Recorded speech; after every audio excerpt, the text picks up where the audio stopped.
கோகொத்து beat party இந்த முறை கொலம்போ கோல்ஃபேஸ் கிரீனில் நடந்தது. எனக்கு ஒரே ஜாலியாக இருந்தது. பிகாஸ் நாங்களும் கொழும்பில் இருக்கிறபடியா I was waiting for this moment and finally it happen.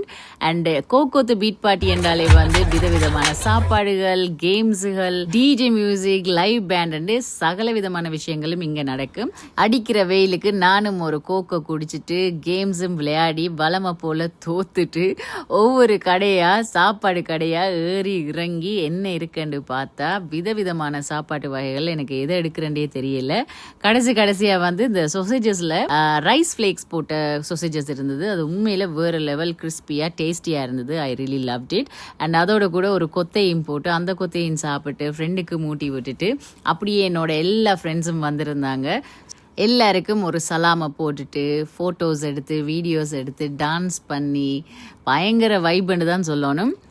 அப்படியே சைட்டில் வேறு கேம்ஸ் எல்லாம் நடந்து கொண்டிருந்தது. ஸோ அதையும் பார்த்துட்டு என்னோடய ஃபேன்ஸையும் மீட் பண்ணிவிட்டு அப்படியே டிஜே அண்ணாக்கும் ஒரு சலாமை போட போயிருந்தேன். ஸோ அதுக்கு பிறகு ஈவெண்ட் வான வெடியோட மியூசிக்கல் ஷோ ஸ்டார்ட் ஆச்சு.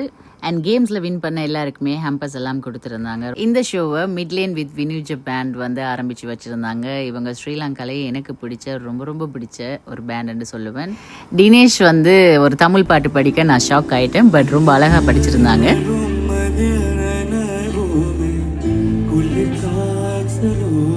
அதோட வரிசையா காஞ்சனா, என்னோட ஃபேவரட்டான உமாரியா, கைசர், வஸ்தி எல்லாருமே லைன் அப்பில் பெர்ஃபார்ம் பண்ணினாங்க. ரொம்ப பியூட்டிஃபுல்லாக இருந்தது. அண்ட் இந்த முறை கோகொத்து பீட் பார்ட்டி கொலம்போல நடந்ததில் 70,000 பேருக்கும் மேலே மக்கள் இந்த ஈவெண்ட்டுக்கு இந்த ஷோக்கு வந்திருந்தாங்க.